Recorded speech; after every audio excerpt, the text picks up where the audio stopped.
Hello everyone, I am Chanchal Maheshwari and I welcome you all again on Biology Corner. So today we will discuss about the different cell organelles and the functions of each cell organelle. So before starting this topic, we will discuss one thing, that why we are studying cell organelle. What is the importance of cell organelle? तो जैसा कि सब लोग जानते हैं कि एक cell के अंदर ही सारे सेल ऑर्गेनल्स प्रेजेंट होते हैं। ये एक सेल है और इस सेल के अंदर कई सारे सेल ऑर्गेनल्स प्रेजेंट होते हैं।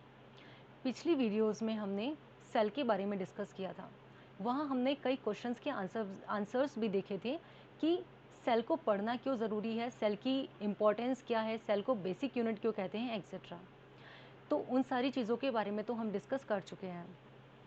अब यहाँ क्वेश्चन अराइज ये हो रहा है कि सेल ऑर्गेनल्स की क्या इंपॉर्टेंस है और इन्हें पढ़ना ज़रूरी क्यों है। तो इसे हम एक एग्जाम्पल की हेल्प से समझ लेते हैं। सपोज करिए एक एंड्रॉयड फ़ोन है, उस एंड्रॉयड फ़ोन के अंदर कई सारे ऐप्स हैं, ठीक है। वो सारे ऐप्स अलग अलग स्पेसिफिक फंक्शन परफॉर्म करते हैं, ठीक है। बिल्कुल उसी तरह एक सेल के अंदर जो कई सारे सेल ऑर्गेनल्स प्रेजेंट होते हैं, जैसे न्यूक्लियस है, एंडोप्लाज्मिक रेटिकुलम है, गोल्जी बॉडी है, माइटोकॉन्ड्रिया है, एक्सेट्रा। ये सेल ऑर्गेनल भी स्पेसिफिक फंक्शंस परफॉर्म करते हैं, इनकी भी अपनी स्पेसिफिक जॉब होती है। और without cell membrane cell is not complete unit, cell is not cell. जिस तरह एंड्रॉयड फ़ोन से सारे ऐप्स को हटा देने के बाद, उसकी बैटरी या उसका सिम कार्ड हटा देने के बाद वह केवल एक एम्प्टी बॉक्स बच जाएगा, वह केवल एक खाली डब्बा बच जाएगा। बिल्कुल उसी तरह अगर सेल ऑर्गेनल्स सेल में प्रेजेंट ना हो तो सेल भी प्रॉपर फंक्शन नहीं कर सकती। तो ये चीज़ क्लियर हो गई है कि सेल ऑर्गेनल्स की सेल के अंदर क्या इंपॉर्टेंस है। नेक्स्ट पॉइंट देखते हैं, स्पेशलाइज्ड फंक्शन। जो भी सेल ऑर्गेनल होते हैं उनके अपने स्पेशलाइज्ड फंक्शन होते हैं। जैसे माइटोकॉन्ड्रिया है तो वो एनर्जी रिलीजिंग ऑर्गन है, एनर्जी जनरेट करता है ना। जो न्यूक्लियस है वह जेनेटिक मटेरियल कंटेन करता है, वहाँ से जेनेटिक इन्फॉर्मेशन पास होती है एक जनरेशन से दूसरी जनरेशन में। गोल्जी बॉडी है तो वो ट्रांसपोर्ट करता है प्रोटीन्स को और अदर मॉलिक्यूल्स को सेल के अंदर। थर्ड पॉइंट है, act as container separate parts of the cell from other parts. अब कंटेनर का नॉर्मल वे में मीनिंग भी यही होता है कि ऐसी कोई भी चीज़ जो अपने अंदर कोई सामान कंटेन करके रखती है उसे कंटेनर कहते हैं। अब यहाँ पे सेल ऑर्गेनल्स को कंटेनर क्यों कहा है, तो देखिए जैसे कि न्यूक्लियस है ना। तो न्यूक्लियस अपने अंदर जेनेटिक मटेरियल कंटेन करके रखता है, तो उसने कोई चीज़ कंटेन कर रखी है, इसलिए उसे क्या कहा जा रहा है, कंटेनर कहा जा रहा है कि ये कंटेनर की तरह एक्ट करते हैं। कंटेनर की तरह एक्ट तो करते हैं और ये सेपरेट करके रखते हैं separate parts of the cell from other parts. अब न्यूक्लियस हमें पता है डबल मेम्ब्रेन बाउंड ऑर्गेनल होता है, सॉरी। तो इसके अंदर जो जेनेटिक मटेरियल है, ऐसा नहीं होगा कि सेल में कहीं भी यह बिखरा हुआ होगा, नहीं, ये मेम्ब्रेन एनक्लोज्ड होता है। तो जो सेल का अदर पार्ट है वो इस पार्ट से सेपरेट रहता है, अलग रहता है। नेक्स्ट पॉइंट है, site for chemical reaction, chloroplast and mitochondria. अब इसे केमिकल रिएक्शन की साइट क्यों कह रहे हैं, जैसे कि क्लोरोप्लास्ट और माइटोकॉन्ड्रिया है। पहले माइटोकॉन्ड्रिया की बात करते हैं। तो माइटोकॉन्ड्रिया में हमें पता है कि माइटोकॉन्ड्रिया जो होता है वो सेल्यूलर रेस्पिरेशन करता है, इस दौरान ऑक्सीडेशन भी होता है और यहाँ केमिकल रिएक्शन भी होती है।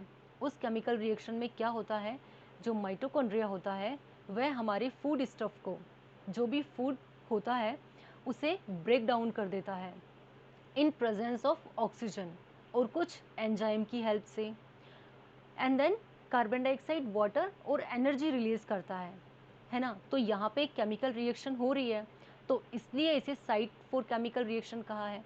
अब ये जो केमिकल रिएक्शन हुई है, जहाँ से कार्बन डाइऑक्साइड, वाटर और एनर्जी रिलीज हुआ है, यहाँ से कार्बन डाइऑक्साइड तो बॉडी से रिलीज आउट हो जाती है और जो एनर्जी है वो सेल्यूलर एक्टिविटीज़ में यूज़ हो जाती है। उसी तरह क्लोरोप्लास्ट भी हमें पता है, हम उसे क्या कहते हैं, किचन ऑफ द सेल कहते हैं, क्योंकि वहाँ फोटोसिंथेसिस की प्रोसेस होती है, वहाँ प्लांट्स अपना फूड प्रिपेयर करते हैं। तो यहाँ भी केमिकल रिएक्शन हो रही है, इसलिए इन दोनों ऑर्गन्स के लिए क्या कहा है कि ये साइट होते हैं केमिकल रिएक्शन की। Next point, membrane bound organelle. अब ये चीज़ तो हमें पता ही है कि एक अगर यूकैरियोटिक सेल की बात करें तो वहाँ सेल के अंदर जो भी सेल ऑर्गेनल्स प्रेजेंट होते हैं वो सब मेम्ब्रेन बाउंड होते हैं। मतलब साइटोप्लाज्मा के अंदर अगर वो प्रेजेंट हैं तो वो मेम्ब्रेन से एनक्लोज्ड होते हैं, है ना, वो अपने पार्ट को साइटोप्लाज्मा वाले पार्ट से सेपरेट रखते हैं, इसलिए इन्हें कहा है मेम्ब्रेन बाउंड ऑर्गेनल्स। अब यहाँ इस वीडियो लेक्चर में हम कुछ सेल ऑर्गेनल्स को डिस्कस करने वाले हैं। आगे चलते हैं।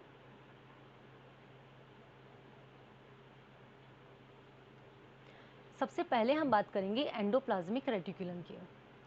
अब सबसे पहले जो क्वेश्चन अराइज होता है वह यह कि इसकी नीड क्या है। एंडोप्लाज्मिक रेटिकुलम जो सेल ऑर्गेनल है उसकी क्या इंपॉर्टेंस है सेल के अंदर, या हम कह सकते हैं उसका क्या फंक्शन है। तो एंडोप्लाज्मिक रेटिकुलम जो होता है वह प्रोटीन की सिंथेसिस करता है। अब प्रोटीन की सिंथेसिस करता है और ये प्रोटीन तो सेल के अंदर कई सारी सेल्यूलर एक्टिविटीज़ में पार्टिसिपेट करता है, कई सारी सेल्यूलर प्रोसेस में पार्टिसिपेट करता है। तो यहाँ प्रोटीन का भी मेन रोल है। आगे देखते हैं टाइप्स। जो एंडोप्लाज्मिक रेटिकुलम होता है उसे 2 टाइप्स में डिवाइड किया है, रफ एंडोप्लाज्मिक रेटिकुलम और स्मूथ एंडोप्लाज्मिक रेटिकुलम। अब इसे डिवाइड तो किया है बट किस बेस पर, रफ और स्मूथ। जैसे कि नाम से ही क्लियर हो रहा है कि वो एंडोप्लाज्मिक रेटिकुलम जिसकी सरफेस पर राइबोसोम प्रेजेंट है उसे हम रफ एंडोप्लाज्मिक रेटिकुलम कहते हैं, और जिस एंडोप्लाज्मिक रेटिकुलम की सरफेस पर राइबोसोम्स प्रेजेंट नहीं है उसे स्मूथ एंडोप्लाज्मिक रेटिकुलम कहते हैं। अब बिकॉज ऑफ प्रेजेंस और एब्सेंस ऑफ राइबोसोम, है ना, इनकी प्रेजेंस और एब्सेंस की वजह से ही क्या होता है, जो एंडोप्लाज्मिक रेटिकुलम है उसको हमने 2 पार्ट्स में डिवाइड किया है। जहाँ राइबोसोम प्रेजेंट है उसकी सरफेस, जहाँ राइबोसोम प्रेजेंट है उसकी सरफेस कैसी हो जाएगी, रफ हो जाएगी, तो उसे रफ एंडोप्लाज्मिक रेटिकुलम नाम दे दिया। और जहाँ जिस एंडोप्लाज्मिक रेटिकुलम पर राइबोसोम प्रेजेंट नहीं है उसकी सरफेस स्मूथ रहेगी, इसलिए उसे स्मूथ एंडोप्लाज्मिक रेटिकुलम नाम दे दिया। ये तो बहुत ही बेसिक सी चीज़ है बट फिर भी हमने इसे एक्सप्लेन कर लिया, ठीक है। अब अगर इसके स्ट्रक्चर की बात करें, तो यहाँ लिखा हुआ है मेम्ब्रेन बाउंड ऑर्गेनल होता है ये भी। Large network of tubes and sheets, जो एंडोप्लाज्मिक रेटिकुलम होता है यह सेल में अपने लार्ज नेटवर्क को बना के रखता है जिसमें ट्यूब्स और शीट्स प्रेजेंट होती हैं। अब लॉन्ग ट्यूब्यूल्स, वेसिकल और सिस्टर्नी, ये जो एंडोप्लाज्मिक रेटिकुलम होता है यहाँ हमें 3 स्ट्रक्चर देखने को मिलते हैं, ट्यूब्यूल्स, वेसिकल और सिस्टर्नी। ये जो यहाँ हमें स्ट्रक्चर दिखाई दे रहा है दिस इज ट्यूब्यूल्स। यहाँ ये जो एक दूसरे के पैरेलली जो अरेंज्ड है यहाँ, these are called cisternae. And यहाँ जो ये सर्कुलर फॉर्म में एक प्रेजेंट है दिस इज कॉल्ड वेसिकल। जो सिस्टर्नी होती है वो फ्लूइड फिल्ड सैक होती है, ठीक है। ये तो हुई स्ट्रक्चर की बात, और यहाँ ये जो डॉट लाइक स्ट्रक्चर हमें शो हो रहा है ये राइबोसोम्स प्रेजेंट है, इसीलिए हमने इसे रफ एंडोप्लाज्मिक रेटिकुलम कहा है। तो ये तो हुई लॉन्ग ट्यूब्यूल्स, वेसिकल और सिस्टर्नी की बात। अब जो रफ एंडोप्लाज्मिक रेटिकुलम होता है वो राइबोसोम्स प्रेजेंट होते हैं उसकी सरफेस पर। अब इसका फंक्शन क्या होता है, तो जो राइबोसोम्स होते हैं वो मेन साइट होती है प्रोटीन सिंथेसिस की, यहाँ प्रोटीन सिंथेसिस का काम मेनली होता है। आगे चलते हैं। स्मूथ एंडोप्लाज्मिक रेटिकुलम की अगर बात करें तो स्मूथ एंडोप्लाज्मिक रेटिकुलम की सरफेस पर राइबोसोम एब्सेंट होता है, यहाँ राइबोसोम प्रेजेंट नहीं होता है। अगर फंक्शंस की बात करें तो rough endoplasmic reticulum synthesise protein, इसके बारे में हम डिस्कस कर चुके हैं। Shows membrane biogenesis. अब यहाँ मेम्ब्रेन बायोजेनेसिस से क्या मीनिंग का क्या मतलब है, तो देखिए जो रफ एंडोप्लाज्मिक रेटिकुलम है, हमने अभी डिस्कस किया कि वहाँ से प्रोटीन का सिंथेसिस हो रहा है। ये जो प्रोटीन यहाँ सिंथेसाइज हुई है, ये क्या रोल प्ले करती है सेल के अंदर? तो इसका मेन जो फंक्शन होता है वो क्या होता है? ये प्लाज्मा मेम्ब्रेन को सिंथेसिस करती है। ये तो हुआ रफ एंडोप्लाज्मिक रेटिकुलम की बात। अगर स्मूथ एंडोप्लाज्मिक रेटिकुलम की बात करें तो वो लिपिड का सिंथेसिस करती है। तो प्रोटीन और लिपिड ये दोनों ही क्या काम करते हैं? ये प्लाज्मा मेम्ब्रेन को सिंथेसिस करते हैं। इसीलिए इन्हें क्या कहा है?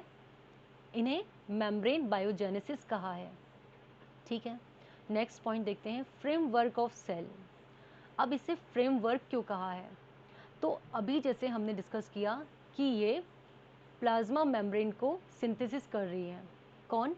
प्रोटीन और लिपिड। और इन केस अगर प्लाज्मा मेम्ब्रेन रप्चर हो जाती है या डैमेज हो जाती है तो उसको जो रिपेयर करने का काम होता है वो भी प्रोटीन और लिपिड का ही होता है। तो अब देखिए, प्लाज्मा मेम्ब्रेन को ये बना रही है, प्लाज्मा मेम्ब्रेन को ये सिंथेसाइज कर रही है। अब प्लाज्मा मेम्ब्रेन का क्या रोल है? हम सबको पता है कि प्लाज्मा मेम्ब्रेन जो है वो सेल के लिए गार्ड का रोल प्ले करती है। मतलब वो अलाउ करती है कुछ ही मॉलिक्यूल्स को सेल के अंदर आने के लिए। वो सेमी परमिएबल होती है नेचर में और सेल को एक स्ट्रक्चर प्रोवाइड करती है। ये सारी चीज़ें तो हमें पता है। तो इन केस अगर जो प्लाज्मा मेम्ब्रेन है, जो सेल मेम्ब्रेन है, अगर वो डैमेज हो गई या वो रप्चर हो गई तो सेल का स्ट्रक्चर ही नहीं बचेगा। सेल का जो मेन स्ट्रक्चर है, जो प्रॉपर स्ट्रक्चर है, वो ही बिगड़ जाएगा। तो उसको रप्चर होने से बचाने के लिए ही कौन? प्रोटीन और लिपिड काम कर रहे हैं। उनका मेन फंक्शन ही यही है कि वो प्लाज्मा मेम्ब्रेन की सिंथेसिस करते रहें। अगर वहाँ कोई डैमेज हुआ है तो उसे तुरंत रिपेयर कर दें। तो क्या कर रहे हैं ये? सेल को एक फ्रेम प्रोवाइड कर रहे हैं। प्लाज्मा मेम्ब्रेन की सिंथेसिस करके सेल को एक फ्रेम प्रोवाइड कर रहे हैं। इसीलिए इसे फ्रेमवर्क ऑफ सेल कहा है। आई होप ये क्लियर हो गया होगा। नेक्स्ट पॉइंट है, serves channel for transport of material between cytoplasm and nucleus. अब दो चीज़ें तो हमने पढ़ ली कि मेम्ब्रेन बायोजेनेसिस का काम करते हैं, फ्रेमवर्क ऑफ सेल भी इन्हें कहते हैं। तीसरा इनका फंक्शन है कि ये चैनल की तरह भी रोल प्ले करते हैं। किस तरह? हमने अभी पढ़ा था कि जो एंडोप्लाज्मिक रेटिकुलम होता है, जो ये न्यूक्लियर मेम्ब्रेन के ऊपर प्रेजेंट है, ये अपना लार्ज नेटवर्क फैला कर रखता है। यहाँ न्यूक्लियर मेम्ब्रेन से ही स्टार्ट होता है और प्लाज्मा मेम्ब्रेन की सरफेस तक ये अपना लार्ज नेटवर्क फैला कर रखता है।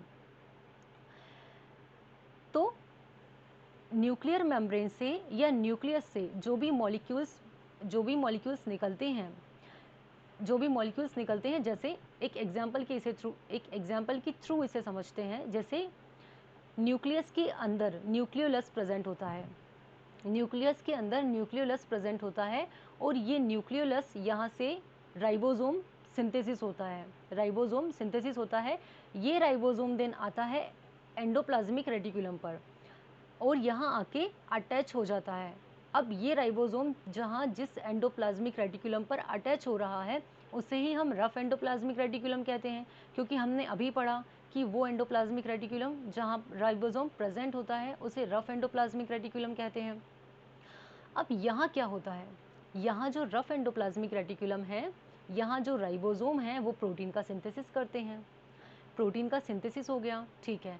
हम अभी एक स्टोरी के फॉर्म में लेके चल रहे हैं। जो भी सेल ऑर्गेनल के फंक्शन है हम एक स्टोरी के फॉर्म में उन्हें समझ रहे हैं, ठीक है। तो राइबोसोम ने प्रोटीन का सिंथेसिस कर दिया।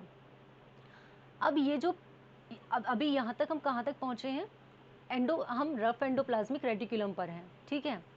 यहाँ पे प्रोटीन का सिंथेसिस हो गया, लेकिन ये जो प्रोटीन यहाँ सिंथेसाइज हुई है ये फोल्डेड नहीं होती है ना। मतलब ये एक प्रॉपर स्ट्रक्चर में नहीं होती है, प्रॉपर फोल्डिंग इनकी नहीं होती है। तो वो काम कहाँ होता है? वो गोल्जी बॉडी के अंदर होता है। अब यहाँ से ये प्रोटीन जाएगी गोल्जी बॉडी के अंदर एंड देन गोल्जी बॉडी में मॉडिफिकेशन होगा और उस मॉडिफिकेशन में क्या होता है? उस मॉडिफिकेशन में ये प्रोटीन की प्रॉपर फोल्डिंग होती है। प्रोटीन की प्रॉपर फोल्डिंग हो जाएगी। अब यहाँ प्रोटीन इस लायक हो गया है कि वो आगे सेल्युलर एक्टिविटीज़ में जाके रोल प्ले अपना कर पाए या अपना जो मेन फंक्शन है वो प्ले कर पाए। तो यहाँ से जो प्रॉपर फोल्डिंग है प्रोटीन की, अब गोल्जी बॉडी से ये आगे सप्लाई हो जाएगा। ठीक है, तो ये देखिए एक चैनल की तरह काम हुआ। न्यूक्लियस से राइबोसोम एंडोप्लाज्मिक रेटिकुलम पर आया। एंडोप्लाज्मिक रेटिकुलम ने यहाँ पे प्रोटीन का सिंथेसिस किया। इस प्रोटीन को किसे पास कर दिया, इसने गोल्जी बॉडी को पास कर दिया। अब ये गोल्जी बॉडी की जहाँ एंडिंग होगी इसके स्ट्रक्चर की, वो प्लाज्मा मेम्ब्रेन के पास में होगी। तो यहाँ से वो प्रोटीन निकल के और प्लाज्मा मेम्ब्रेन की सिंथेसिस में लग जाएगा, प्लाज्मा मेम्ब्रेन की सिंथेसिस में अपना रोल प्ले करने लगेगा। तो यहाँ से एक चैनल ही चल रहा है, इसने इसे ट्रांसपोर्ट किया, इसने इसे ट्रांसपोर्ट किया, एंड देन फाइनली वो अपने गोल तक पहुँच गया। तो इसीलिए हमने इसे कहा है कि जो जो एंडोप्लाज्मिक रेटिकुलम होता है वो चैनल की तरह रोल प्ले यहाँ कर रहा है न्यूक्लियस और साइटोप्लाज्मा के बीच में। आई होप ये वाली चीज़ भी आप लोगों को क्लियर हो गई होगी। अब बात करते हैं स्मूथ एंडोप्लाज्मिक रेटिकुलम की। जो स्मूथ एंडोप्लाज्मिक रेटिकुलम होता है वो मैन्युफैक्चर करता है फैट मॉलिक्यूल्स को, या हम कह सकते हैं कि लिपिड की सिंथेसिस करता है। एक ही बात है, अभी हमने पढ़ ही चुके हैं कि लिपिड की सिंथेसिस जो हो रही है वो ये वाला लिपिड क्या फंक्शन कर रहा है, ये भी प्लाज्मा मेम्ब्रेन की सिंथेसिस करता है, डैमेज प्लाज्मा मेम्ब्रेन को रिपेयर करता है, लेकिन साथ ही इसका एक और मेन फंक्शन भी है। क्या? ये डिटॉक्सिफाई करता है पॉइजन और ड्रग को। डिटॉक्सिफाई मतलब डी का मतलब होता है रिमूव करना, और टॉक्सिफाई मतलब अगर किसी भी कोई भी टॉक्सिक चीज़ है उसकी टॉक्सिसिटी को ये रिमूव कर देता है। कौन? Smooth endoplasmic reticulum. ये डिटॉक्सिफाई कर देता है किसी भी ड्रग या पॉइजन को, ये इसका एक मेन काम है। एक और इसका फंक्शन क्या है कि ये कैल्शियम की सिंथेसिस करता है, कैल्शियम फॉर्म करता है ये। और ये कैल्शियम कहाँ फॉर्म होता है? मसल्स में जो स्मूथ एंडोप्लाज्मिक रेटिकुलम होती है, जिसे हम सार्कोप्लाज्मिक रेटिकुलम कहते हैं। ये सार्कोप्लाज्मिक रेटिकुलम कैल्शियम को फॉर्म करती है, कैल्शियम को सिंथेसिस करती है, कैल्शियम बनाती है। और ये कैल्शियम कहाँ रिक्वायर्ड होता है? ये कैल्शियम रिक्वायर्ड होता है जहाँ ब्लड क्लोटिंग होती है, जहाँ ब्लड क्लोटिंग होती है और मसल कोएगुलेशन जहाँ हो जाता है, वहाँ ये कैल्शियम बहुत ज़्यादा मेन रोल प्ले करता है। तो यहाँ हमने पढ़ लिया function of rough endoplasmic reticulum and smooth endoplasmic reticulum. आगे चलते हैं गोल्गी अपैरेटस पर। गोल्गी अपैरेटस भी एक इम्पॉर्टेंट सेल ऑर्गेनल होता है सेल का। अब बात करते हैं सबसे पहले कि इसकी क्या नीड है, इसकी क्या इंपॉर्टेंस है सेल के अंदर।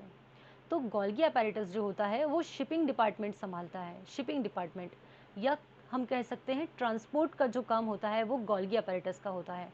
अभी इससे पहले एंडोप्लाज्मिक रेटिकुलम डिस्कस करते समय ही हमने गोल्गी अपैरेटस का भी कुछ हिस्सा डिस्कस कर लिया है, बट हम यहाँ भी उसे एक्सप्लेन करेंगे, डिस्कस करेंगे।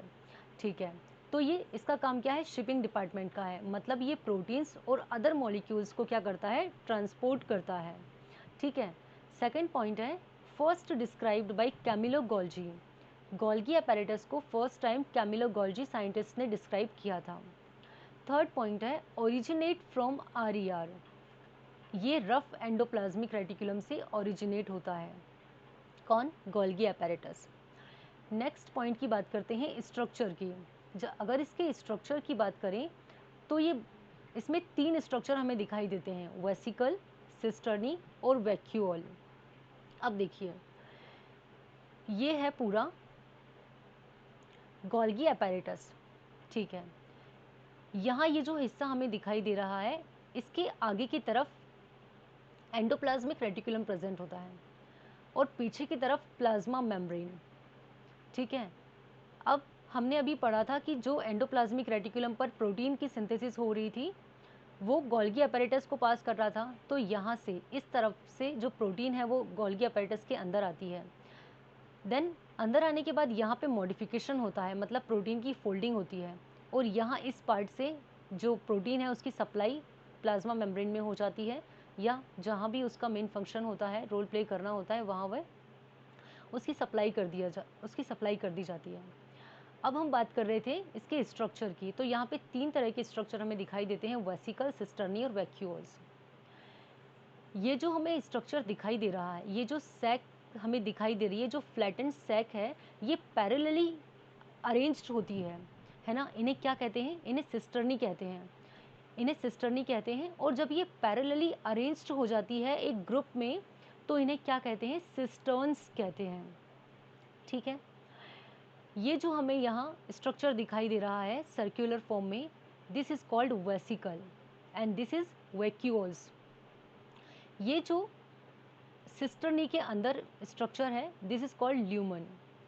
तो यहाँ हमने पढ़ लिया cisternae arranged parallel to each other, arranged in stack called cisterns. ये जो सारा एक, ये जो स्टैक्स हैं, ये जो सैक्स हैं, जब ये एक अरेंज्ड फॉर्म में, एक अरेंज्ड मैनर में अरेंज्ड हो जाते हैं, इकट्ठे हो जाते हैं, तो इन्हें क्या कहते हैं? सिस्टर्न्स कहते हैं। Forms network near nucleus in animal cell. Animal cell में यह एक नेटवर्क फॉर्म करते हैं, एनिमल सेल में यह एक नेटवर्क फॉर्म करते हैं न्यूक्लियस के पास से। ठीक है, अब बात करते हैं इसके टू फेज की। एक होता है सिस फेज और एक होता है ट्रांस फेज। अब ये जो तो हमने फेस बनाए हैं, ये किस बेस पर बनाए हैं? तो जैसे हमने अभी डिस्कस किया था कि इस वाले पार्ट से जो प्रोटीन होता है उसकी एंट्री होती है, और इस वाले पार्ट से जो प्रोटीन होता है वो बाहर निकलता है, उसकी सप्लाई होती है। तो जिस पार्ट से प्रोटीन इंटर करता है उसे क्या कहते हैं? सिस फेज। ये कई सारे एग्जाम्स में MCQs में पूछा जाता है कि वो फेज जहाँ से प्रोटीन इंटर करता है उसका नाम क्या है, तो उसे सिस फेज कहते हैं। और जिस पार्ट से प्रोटीन बाहर निकलता है उसे ट्रांसफेज कहते हैं। तो प्रोटीन की एंट्री और प्रोटीन के बाहर निकलने के बेस पर ही इसे टू पार्ट्स में जो ये फेज है, इन्हें टू पार्ट्स में डिवाइड किया है, सिस फेज और ट्रांस फेज। आगे देखते हैं इसके फंक्शंस के बारे में बात करते हैं। तो इसके कुछ मेन फंक्शंस होते हैं, जैसे स्टोरेज का, मॉडिफिकेशन का और पैकेजिंग का। स्टोरेज किसको स्टोर कर रहा है? ये प्रोटीन को या अदर मॉलिक्यूल्स को, एंड देन उन्हें स्टोर करके उनका मॉडिफिकेशन भी कर रहा है। मॉडिफिकेशन में क्या होता है? प्रोटीन की प्रॉपर फोल्डिंग होती है ना, क्योंकि राइबोसोम जो प्रोटीन का सिंथेसिस करते हैं वो प्रॉपर फोल्ड नहीं होती है, वो प्रॉपर स्ट्रक्चर में नहीं होती है। तो उसकी प्रॉपर फोल्डिंग कौन करता है? गोल्जी बॉडी करती है, जिसे हम मॉडिफिकेशन कहते हैं। पैकेजिंग का काम भी यही कर रही है। नेक्स्ट देखते हैं repair and synthesis of plasma membrane. ये वाली चीज़ भी हम पढ़ चुके हैं। हमने पढ़ा था कि जो प्रोटीन निकल रहा है जो प्रोटीन बन रहा है, सिंथेसिस हो रहा है रफ एंडोप्लाज्मिक रेटिकुलम से, वो प्लाज्मा मेम्ब्रेन की सिंथेसिस करता है। अब वो जो प्रोटीन जा रहा है वो गोल्जी बॉडी से होते हुए ही जा रहा है, तो इसलिए यहाँ कहा है कि जो गोल्जी बॉडी है वो रिपेयर और सिंथेसिस करती है प्लाज्मा मेम्ब्रेन को। नेक्स्ट है इन्वॉल्व इन लाइसोसोम फॉर्मेशन। जो गोल्गी बॉडी होता है वो लाइसोसोम के फॉर्मेशन में भी इन्वॉल्व होता है। नेक्स्ट है simple sugar convert in complex sugar in Golgi apparatus. तो गोल्गी अपैरेटस के अंदर ही जो सिंपल शुगर होती है वो कॉम्प्लेक्स शुगर में कन्वर्ट होती है। यहाँ अब तक हमने 3 सेल ऑर्गेनल के बारे में डिस्कस किया है, mitochondria, endoplasmic reticulum and Golgi apparatus. Next videos में हम बाकी के बचे हुए सेल ऑर्गेनल्स को डिस्कस करेंगे। आई होप ये चीज़ें जो आज के वीडियोज़ में हमने डिस्कस की हैं आप लोगों को क्लियर हो गई होगी। Thank you.